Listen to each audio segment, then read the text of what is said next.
Operation కగార్ను ఆపాల్సినటువంటి ఎత్తివేయాల్సినటువంటి అవసరాన్ని ప్రథమంగా మన రాష్ట్రంలో గుర్తించి సిపిఐ రాష్ట్ర కమిటీ ఆధ్వర్యంలో బషీర్బాగ్ ప్రెస్ క్లబ్లో సమావేశాన్ని నిర్వహించడం జరిగింది.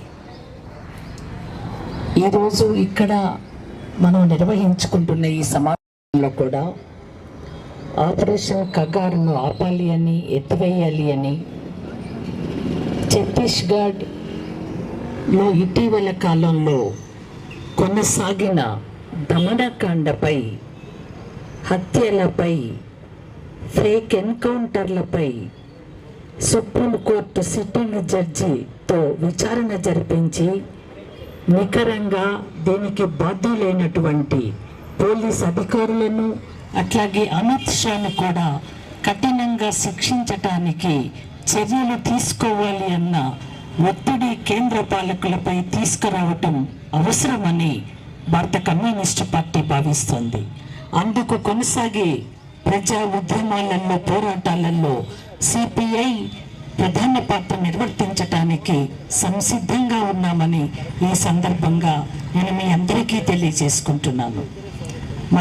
మనకు తెలిసినంత వరకు 2023లో ఛత్తీస్గఢ్లో అధికారంలోకి వచ్చినటువంటి పాలకులు 24వ సంవత్సరం మొత్తంగా మావోయిస్టులని 194 మందిని చంపటం, దాదాపు 801 మందిని అరెస్టు చేయటం, 742 మంది తిరుగుబాటుదారులు లొంగిపోవటం.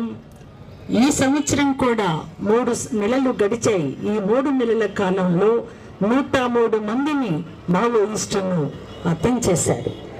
ఈ సందర్భంగా మనం 2 కోణాలతో ఆలోచించాల్సిన అవసరం ఉంది.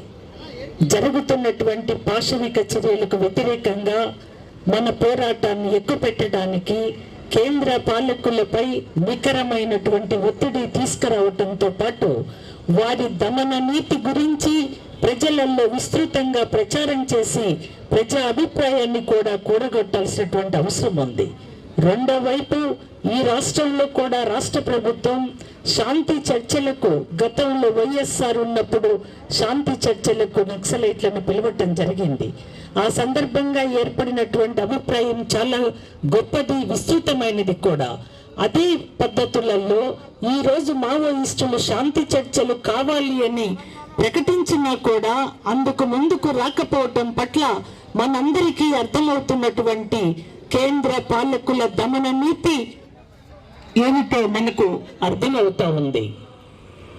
ఒకవైపు అడవిలో ఉన్నటువంటి సంపదను పూర్తిగా ఆదివాసులకు దక్కకుండా కార్పొరేట్ కంపెనీల పరం చేయటం ఒక్కటి వారి ఆలోచన, వారి రాజకీయ సంకల్పం. కాబట్టి శాంతి చర్చలకు ముందుకు రానటువంటి పరిస్థితి ఉంది. ఈ సందర్భంగా శాంతి చర్చలు ఖచ్చితంగా నిర్వహించాలి అన్న డిమాండ్ను కూడా మనందరము లేవనెత్తాల్సినటువంటి అవసరం ఉంది. ముఖ్యంగా మన రాష్ట్రంలో కూడా రాష్ట్ర పాలకులు అసెంబ్లీలో తీర్మానం చేయటం ద్వారా ఒకవైపున ఛత్తీస్గఢ్లో సాగుతున్న దమన కాండకు వ్యతిరేకంగా తీర్మానం చేయాలా, రెండో వైపు మావోయిస్టులు కోరుకుంటున్నట్టుగా శాంతి చర్చలకు సిద్ధం కావాలి కేంద్ర ప్రభుత్వం అని ఒత్తిడి తీసుకురావడానికి రేవంత్ రెడ్డి గారి ప్రభుత్వం ముందుకు రావాలి అని ఈ సందర్భంగా నేను కోరుకుంటున్నాను.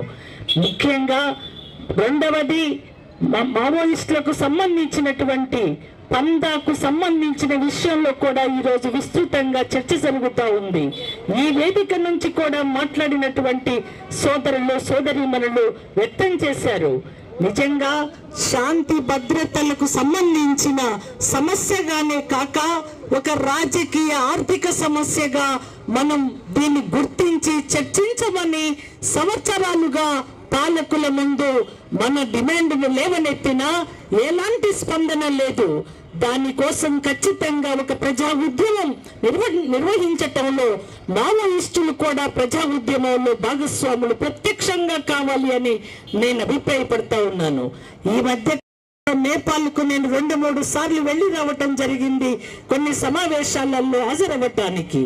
నిజంగా అక్కడ కొనసాగుతున్నటువంటి పాలన గతంలో వారు లేవనెత్తిన డిమాండ్లు, చేసినటువంటి పోరాటాలు ఈరోజు ప్రజాస్వామిక భాగస్వామ్యంలో పాలన కొనసాగిస్తున్నటువంటి తీరుతెన్నులన్నింటినీ పరిశీలిస్తే సాయుధ పోరాటం కంటే కూడా ప్రజాస్వామ్య భాగస్వామ్యంతోనే ఎక్కువ సాధించవచ్చు అని నేపాల్ పాలకులు, అక్కడి ప్రజలు రుజువు చేస్తున్నటువంటి విషయం మనందరి ముందు ప్రత్యక్షంగా కనపడతా ఉంది.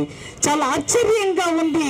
వాళ్ళు ప్రజలను ఒక కార్పొరేట్ కంపెనీలకు వ్యతిరేకంగా వాళ్ళందరినీ కోఆపరేటివ్లుగా ప్రజలను అందులో చేర్చుకుంటూ ఎట్లా కార్పొరేట్ కంపెనీల వ్యాపారాలకు, వారి ఉత్పత్తుల అమ్మకాలకు వ్యతిరేకంగా అక్కడ ఆ పాలకులు తీసుకుంటున్నటువంటి చర్యలు ఉన్నాయో చాలా సంతోషంగా కనపడింది. అందుకే ఈ సందర్భంగా ఏ రకమైనటువంటి వ్యూహాలతో అయితే మావోయిస్టులు ఈ రకంగా చేయబడతా ఉన్నారో, అంతమొందించబడతా ఉన్నారో, ఈ సందర్భంలో ప్రత్యేకంగా దృష్టిని కేంద్రీకరించాల్సినటువంటి అవసరం ఉంది.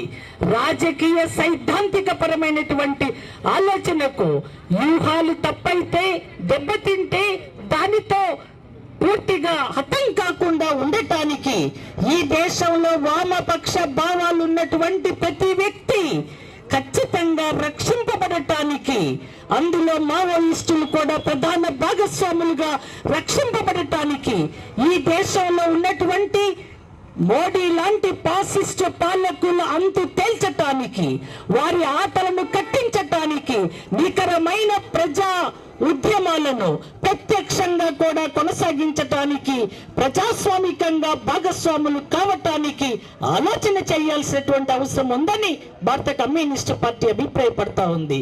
ఈ సందర్భంగా నేను మీ అందరినీ కోరుకుంటున్నది, చాలా మంది వక్తలు మాట్లాడారు, అన్ని విషయాలలోకి మళ్ళీ వెళ్లకుండా భవిష్యత్తులో ఈ ఉద్యమాన్ని తీవ్రతరం చేయటానికి, ఆపరేషన్ కగారును ఆపేంత వరకు ఏ రకంగా కేంద్ర పాలకులపై ఒత్తిడి తీసుకురావడానికి, గ్రామాన ఉద్యమాన్ని విస్తరింపజేయటానికి అన్ని రాజకీయ పార్టీలము ఇక్కడ కలిసి వచ్చి అందరము కూడా ముందుకు సాగటానికి ఆలోచన చేయాలి అని ఈ సందర్భంగా అందరికీ మనవి చేసుకుంటూ, ఆ ఉద్యమాలలో, పోరాటాలలో భారత కమ్యూనిస్ట్ పార్టీ అగ్రగామి పాత్ర వహిస్తుంది అని ఈ సందర్భంగా తెలియజేస్తూ ముగిస్తాను.